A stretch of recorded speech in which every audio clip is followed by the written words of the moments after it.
Welcome to my YouTube channel Dreamify Animation. Today, I'll take you on a journey unlike any other, a tale that stretches across the whispers of spirits, the hush of moonlit waters, and the forgotten prayers of souls long past. This is the story of the girl who guided the lantern of the lost. In a distant valley shrouded in mist and forgotten by maps, a river winds through silent hills. The people of the region call it the River of Whispers. Every 100 years, under the first full moon of the century, a single glowing lantern floats downstream. It is not crafted by human hands, nor lit by fire. It simply appears, silent, hovering just above the water, glowing softly like a memory. The villagers say it carries the souls of those who were forgotten, those who died alone, without names etched in stone or prayers offered in their memory. Many believe it to be a legend. A sweet ghost story told around fires to pass the winter nights. But to those born with the sight, the ability to see the spirits of the departed, it is no tale. And this century, the sight chose a girl named Nagi. Nagi was 16 and lived with her grandmother at the edge of the village. She rarely spoke to anyone outside her small circle. Her voice was soft, her eyes always distant, and her presence so light that sometimes people forgot she was there. But spirits never forgot her. Since she was 5, Nagi had seen them, flickering shapes in the corners of her vision, voices echoing through the wind, pale faces reflected in puddles and glass. They were always there, watching, whispering, waiting. Her grandmother, once a spirit medium herself, had taught her how to listen. They do not want to hurt you, she had said, only to be heard. Only to be remembered. And Nagi listened. Every day after school, she would wander to the riverside shrine where the old priest left offerings no one else believed in anymore.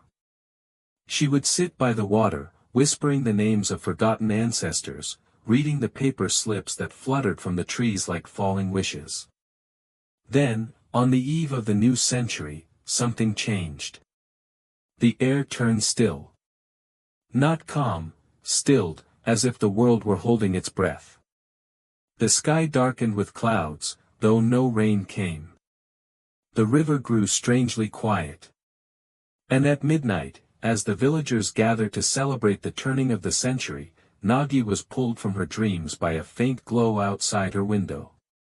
She stepped out barefoot, night air clinging to her skin like silk, and saw it, the lantern.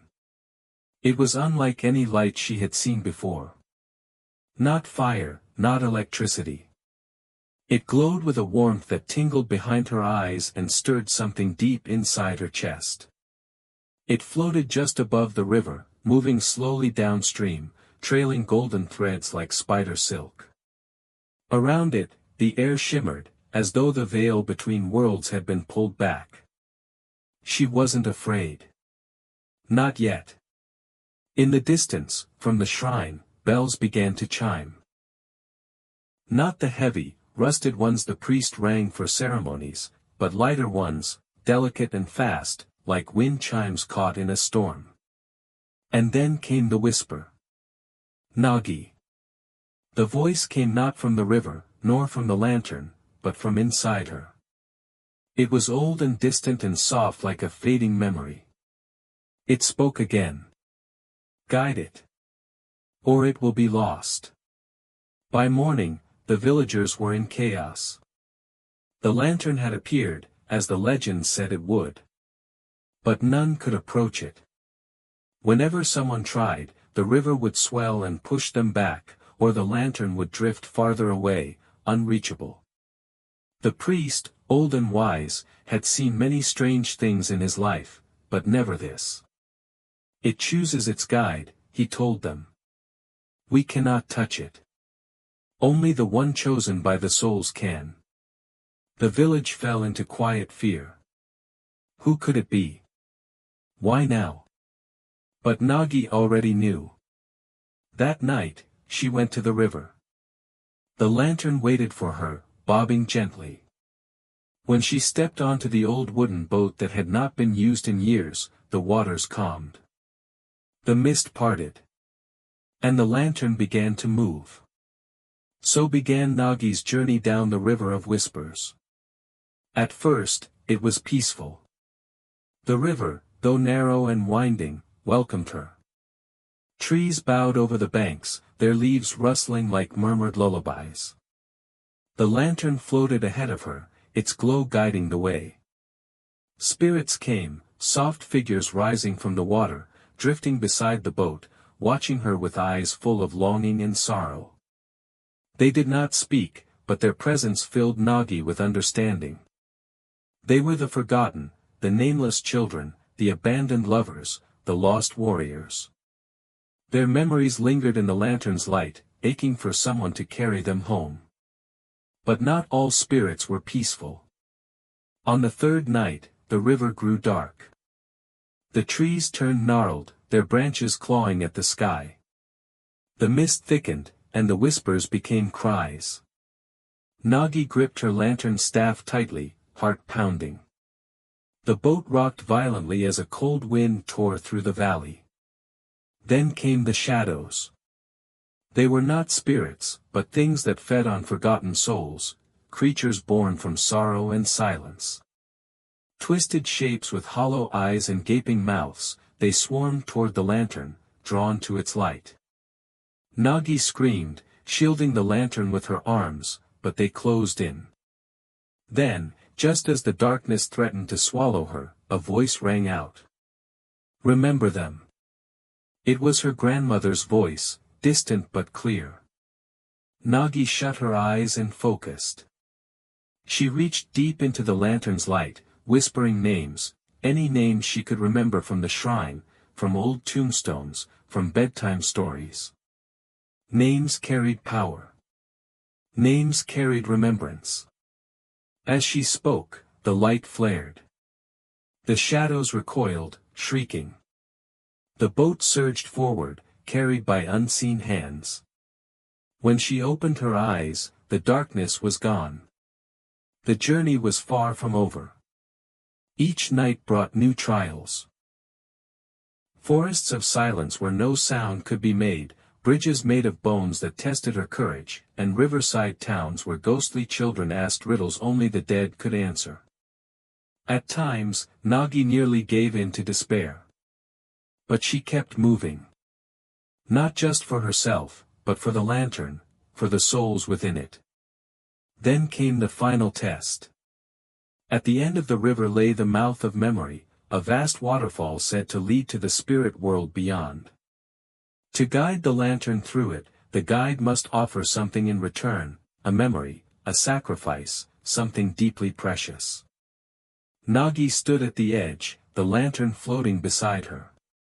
Below, the mist rose like smoke, the falls roaring like 1,000 voices. "What will you give?" asked a figure formed from the mist. It had no face, only shifting reflections of her own fears and dreams. Nagi hesitated. Her hands trembled. What did she have worth offering? She had no family left but her grandmother. No friends. No grand history. Only memories of quiet days, of whispered names, of lonely nights spent with ghosts. Then she understood. She would give her silence.